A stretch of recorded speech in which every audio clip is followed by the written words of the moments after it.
In this video, I'm going to show you how you can find installed update history on your Windows 10 computer. So if you wish to know when and which updates were installed on your computer, it's pretty simple. Just follow these steps.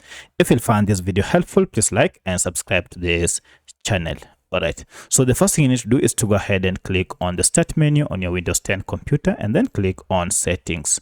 Under settings, head to this option, update and security.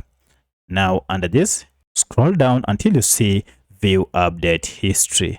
If you click on this, it will open the history of all the updates that were made recently on your computer. Here you can see we have two categories. These are feature updates and quality updates. As you can see, under feature updates, I recently had 2, and under quality updates, I recently had 50. You can see under each the date when it was done and the type of update that was done on your computer.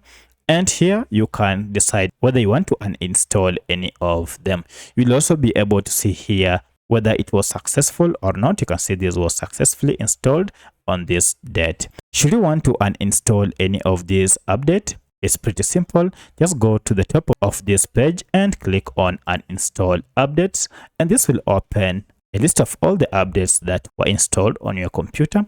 Go ahead and find the type of update you want to uninstall. Right click on it and you should see we have an option to uninstall it. Once you have uninstalled it, you need to restart your computer for the changes to be effected. If you have any other question, kindly let me know in the comment section. Otherwise, thanks for watching and let's meet in the next video.